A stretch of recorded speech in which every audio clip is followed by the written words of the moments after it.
Hello guys, this is Mahi from Mahi's educational channel. So they watch this video from first to last and it is very useful for everyone.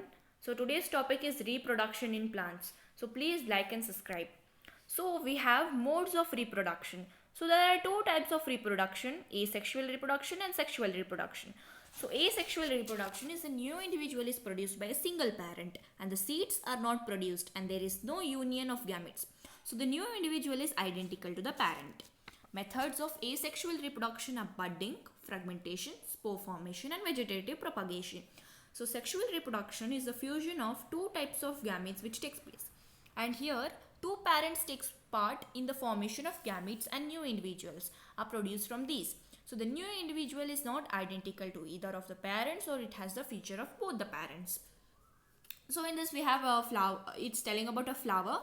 So flower is divided into two parts in sexual reproduction and the structure of female reproductive part and one is structure of male reproductive part. Now we have the methods of asexual reproduction, that is budding. Budding in yeast. So budding is commonly seen in yeast. A small bulb-like projection called bud is formed in the body and the bud grows in size and finally detaches itself from the parent body. In this way, the new individual forms. Now we have fragmentation in Spirogyra. So fragmentation is very common method of reproduction in filamentous algae such as Spirogyra. So when food material is available, algae grow and multiply by fragmentation. So fragmentation means that an organisms break up into two or more pieces called fragments.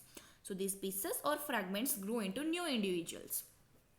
Now we have spore formation. So ferns, mosses and many fungi they form in the bread mold and they reproduce through spore formation.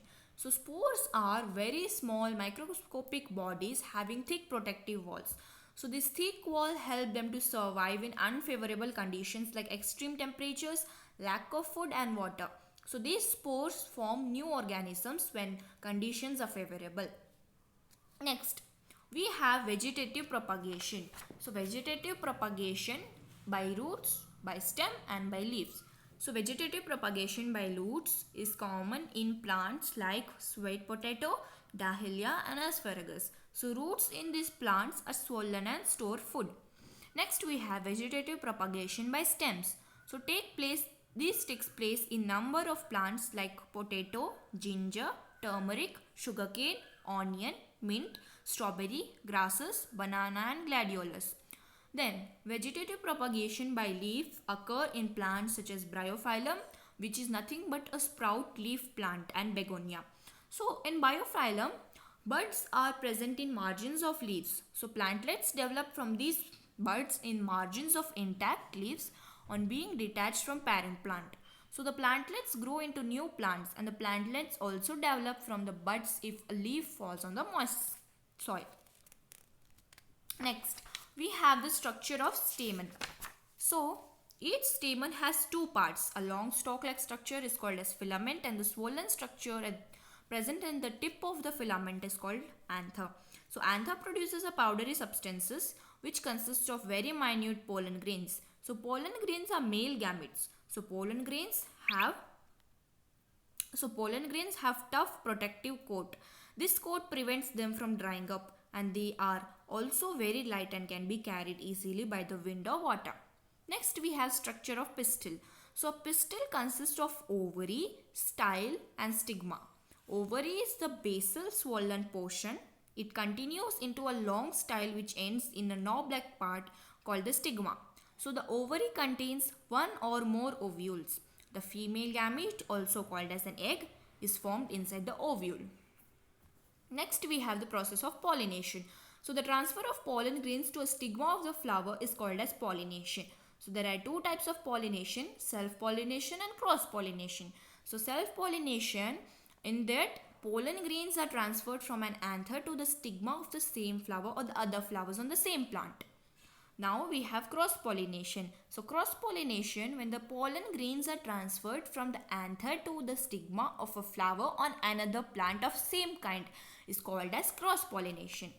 After cross-pollination comes the fertilization. So fertilization is a process of fusion of male and female gametes is called fertilization.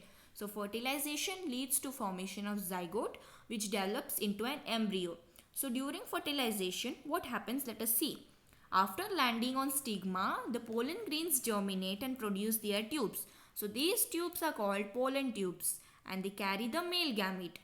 Only one pollen tube reaches the ovule. Female gamete is present inside the ovule. Finally, the male gamete fuses with female gamete and thus fertilization occurs. So, after fertilization, the ovary increases in size and becomes the fruit and the ovule become the seeds.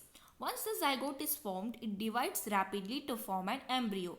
So, embryo is enclosed within protective seed coat which develops from the ovule wall and the embryo enclosed in the seed gives rise to new plant. Now we have dispersal of fruit and seeds. So dispersal of fruit and seeds. Do you know guys why do we do dispersal of fruit and seeds? So dispersal of fruit and seeds is done because when the seeds fall from the trees to a one particular place, they go inside the ground and they grow to a new plant. So when the seeds fall to a particular place, there is a overcrowding of plants. So overcrowding is there, then each plant will take so much of nutrients and water. So other plants may not get and they may die. So to prevent this overcrowding, we do dispersal of seeds. Next, means of dispersal: wind, water and animals. Next, we have wind, the first agent of dispersal. So hairy fruit of dandelion. So the hair-like structure present in dandelion are very light and due to the strong wind they fly away in the air and they reach to new places and grow to a new plant. Next we have water. So the coconut is dispersed in water. Coconut fruit is good example in which dispersal takes place by water. So coconut is grown in the seashore, near the seashore. So the fruit is large and fibrous. Being fibrous, after falling in the water, the fruit floats in it. So water currents carry the fruit away from the parent plant. Next we have by animal. So dispersal by animal is common in such fruit seeds which have spiny structures with hooks.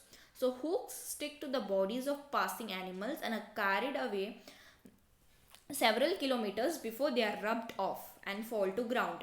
Examples like gokru and xanthium. Thank you guys for watching my video.